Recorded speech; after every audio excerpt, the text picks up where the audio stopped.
윤석열 전 대통령의 내란 우두머리 혐의 사건 1심 선고 공판은 내일 오후 3시에 시작합니다. 지난 2024년 12월 3일 비상계엄 선포 이후 433일 만입니다. 내란 중요 임무 종사 혐의로 기소된 김용현 전 국방부 장관과 조지호 전 경찰청장 등 다른 7명에 대한 1심 판결도 함께 선고됩니다.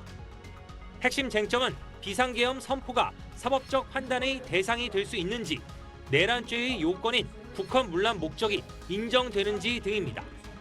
특검은 비상계엄 선포가 내란의 수단으로 이용될 경우 사법적 판단이 가능하다는 판례가 확립돼 있고 국회에 군을 투입하고 정치인 체포를 시도한 점 등에 비춰볼 때 헌법기관의 권능 행사를 불가능하게 하거나 법률 기능을 소멸시키려고 한 국헌문란 목적이 인정된다고 밝혔습니다.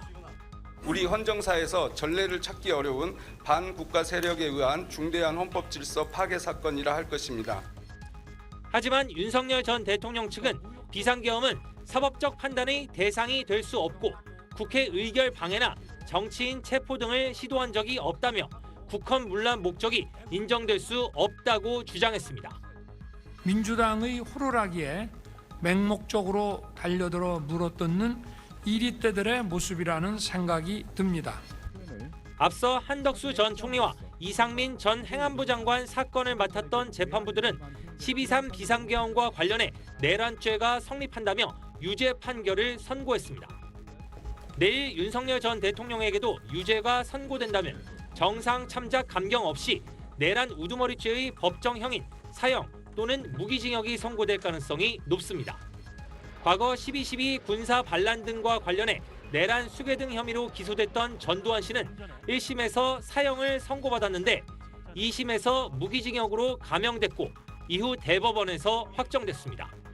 SBS 임찬종입니다.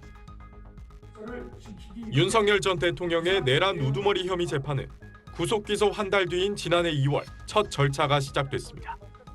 2주 뒤 재판부가 구속 취소 신청을 받아들이고 검찰이 항고를 포기하면서 윤 전 대통령은 풀려났고 헌법재판소에서 파면이 결정된 4월부터 정식 공판이 열렸습니다. 그래서 저 사람들 좀 보게 이 앞을 가로막지 좀 말아주시면 안 되겠어요? 그쪽으로 조금 앞으로. 이후 윤 전 대통령은 6월 출범한 내란 특검에 의해 석방 넉 달 만에 체포 방해 혐의로 다시 구속됐습니다. 그러자 16차례 연속으로 재판 출석을 거부하는 등 사법 절차를 노골적으로 무시하는 모습을 보이기도 했습니다. 10월 말부터는 법정에 나왔지만 혐의 부인으로 일관했고 국회에 300명 또 뭐 나아가서 한 700명 가지고 국회를 봉쇄하고 통제한다는 거는 그건 코미디 같은 얘기 아닙니까? 자신의 하급자를 탓하는 궤변만 반복했습니다. 오히려 야당한테 막 역공당할 수 있지 않겠습니까? 이런 얘기를 사실은 좀 나도 기대하고 그럴 수 있는 상황인데 그런 얘기하는 사람 하나도 없단 말이에요. 지난달 9일 열린 결심 공판에선 김용현 전 장관 측 의견 진술이 종일 이어지면서 추가 기일까지 잡히는 초유의 상황이 벌어졌습니다. 제가 빨리 하면 혀가 짧아서 말이 꼬입니다.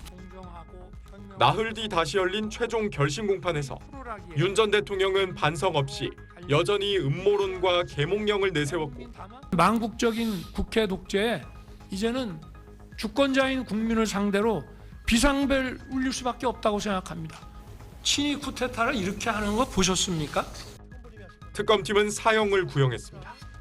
전두환 노태우 세력에 의한 단죄보다 더 엄정하게 단죄함으로써 헌정 질서를 수호할 수 있음을 보여주어야 내란 혐의로 생명권 박탈이라는 법정 최고형을 구형받은 두 번째 전직 대통령에 대해 1심 재판부의 판단이 어떻게 나올지 주목됩니다.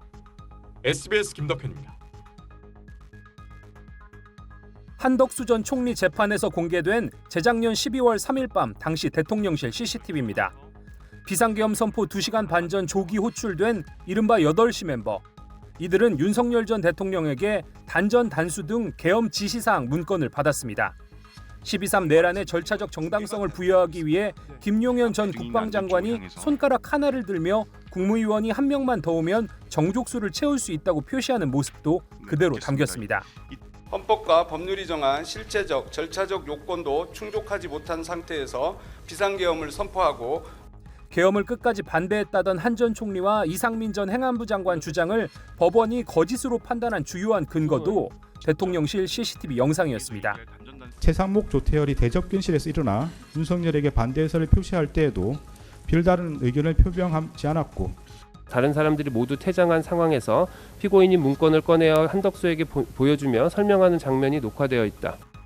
이 때문인지 윤 전 대통령은 그동안 재판에서 CCTV 관련 질의에 유독 민감한 반응을 보였습니다. 그래서 CCTV 가지고 뭐 분단위로 이렇게 물어보시면은 여기에 대해서는 이제부터 답변하지 않겠습니다. 한 전 총리와 이 전 장관 등 내란 중요 임무 종사 혐의를 심리한 재판부들이 잇따라 CCTV 영상을 주요 증거로 판단한 만큼 오는 19일 내란 우두머리 혐의 선고를 내릴 직위원 재판부도 같은 판단을 내릴 가능성이 높다는 분석이 나옵니다. SBS 장훈경입니다.